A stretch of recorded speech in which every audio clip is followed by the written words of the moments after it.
Okay, it's time for an upgrade, a very important upgrade. There's not much that has been bothering me on this bike. Well, maybe the chain and the maintenance that comes with the chain, but that's for another video. There's one thing, however, this spring. Honestly, I didn't go for the upgrade. So this is the non-all-ins. It's a Bitubo, I think, is the brand. Yeah, there it's listed, Bitubo.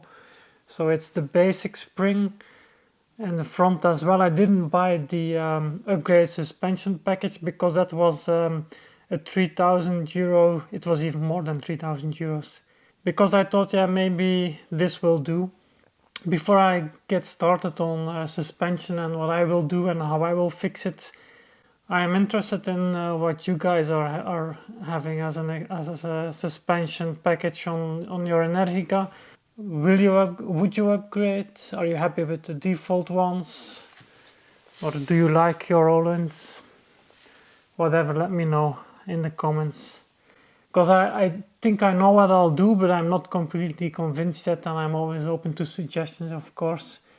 I will also show you some footage where I'm riding with this suspension, showing what I like and not like. Here you have always the preload setting, which is just you only need to change it if I'll talk about suspension. I know nothing about suspension at all. For me, suspension works great when you don't notice it. That's how I recognize great suspension. My BMWs had great suspension. My Zero has great suspension. My Triumph Street Triple didn't have great suspension. That one I upgraded to the, I think it was the RS, the sport package suspension that I upgraded it with, but then it also had great suspension. So yeah, this thing for me doesn't work. I'll give you some footage as well where I'm riding first with so you have this thing where you can set the softness or so very soft spring or very hard spring. So that's separate from you have on one side you have the preload, that's the ring on top that you can adjust just for your weight, or if you are traveling with luggage or with passengers, then you have to adjust the preload. What you do want to change to get different suspension, travel or handling, you change this lower part, so you can either put it soft or hard. I had it on a very soft set. It's also very gritty. There must be some dirt in there, but I had it on a very soft setting to begin with. And I'll show you some footage where I'm riding the same road in soft, and then on the other side of the screen, I'll make it split screen. I have it on a what I found to be working better is it's not the hardest, but it was 2 positions from the hardest setting. That's the other footage that I will be showing. So I'll put the 2 images side by side so that you can see how it's simply on the soft setting, it's bouncing all over the place. So it's always, if you hit a bump, then it keeps bouncing after the bump. And in the harder setting, the bump itself is still covered, but mostly you just get one bump, and that's about it. You can clearly see it in the footage. I found a brand, hyperpro, which is in the Netherlands, and they do make suspension specific to the specific to Energica, and even specific to the SS9. They have 2 options. They have something similar to this, but then of course with a different emulsion and rebuildable spring. I don't know if this is rebuildable or not. It should be improved already. The hyperpro 460 it's called. That's around 500 euros to get it, and it's the same length, so it's just a drop-in replacement. And of course you can have them configured to your weight, of course, because it's a custom component at that point.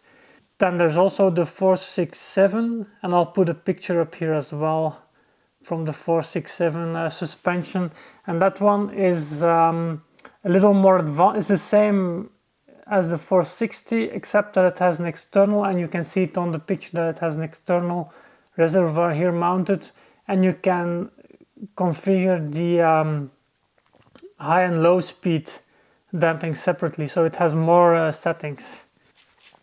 On the front, honestly, yeah, of course, if you pick the factory suspension upgrade where you go for the Öhlins, then you also get different front forks. Then you get the Öhlins front forks as well. But honestly, the front forks, those have been great. I haven't really noticed them at all. So yeah, that's what I'm looking for. Suspension that I don't notice. And they are fully adjustable as well, from what I think. Yeah, you can, on this side you can adjust the rebound, and on that side the compression. So yeah, they are fully adjustable, but I haven't adjusted them yet. They just work. But these have been very great. It's really just this rear shock that I would like to replace, and I think I'll go with hyperpro, unless I see some great alternatives in the comments. Of course, let me know.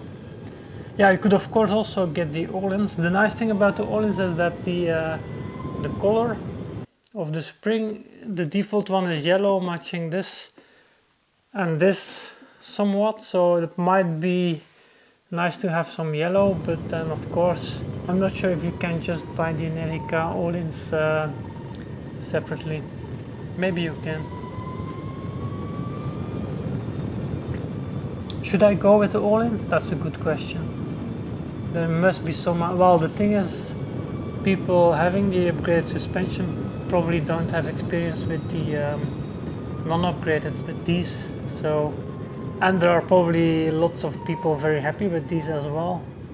I do know, well, I did hear some feedback about hyperpro 460, so the ones without the external reservoir, that those are already a very nice upgrade. So of course that's also still an option.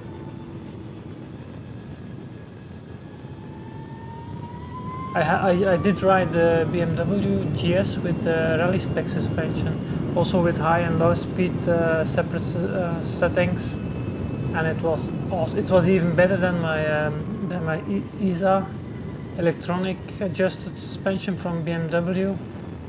Although even the electronic suspension from BMW was already very nice. But yeah, for sure there are better options than this thing.